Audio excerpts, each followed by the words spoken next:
గౌరవనీయులైన ఉమ్మడి తెలుగు రాష్ట్రాల ప్రజలకు పీవీఆర్ ఆంధ్రప్రదేశ్ రాష్ట్ర కాపునాడు తరపున నమస్కారాలు. సమసిపోయిన విధానం అయిపోయిన తర్వాత పృథ్వీరాజ్ అనే ఒక జర్నలిస్టు, అంటే జర్నలిస్టో కాదో మనకి తెలియదు, వార్తలు రాసే ప్రతి ఒక్కళ్ళు కూడా జర్నలిస్టే, కాకపోతే జర్నలిజాన్ని చదవరు. దానిలో ఉన్న పాయింట్లు చాలా గొప్పగా ఉంటాయి. జర్నలిస్టులో అత్యంత గొప్పవాడు పింగళ దశరథరామయ్య గారు. అంటే వీళ్ళు పుట్టున్నాడు, పృథ్వీరాజ్ అనేవాడు పుట్టున్నాడు పింగళ దశరథరామయ్య గారు ఉన్నప్పుడు.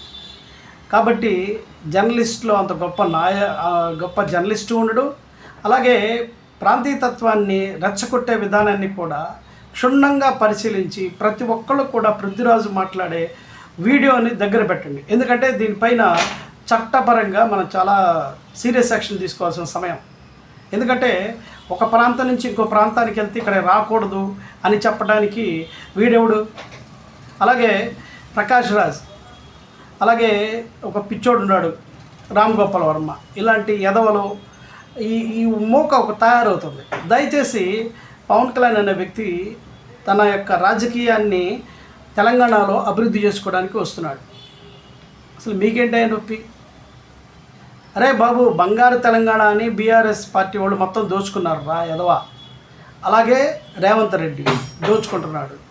వాళ్ళని మాట్లాడితే నిన్ను ఆ సిటీలోనే కూడా ఉంచలేవు. దయచేసి పృథ్వీరాజ్ ఇలాంటి మాటలు తగ్గించి నీ పని అక్కడున్న ప్రభుత్వం చేసే తప్పులను వెలికితీ.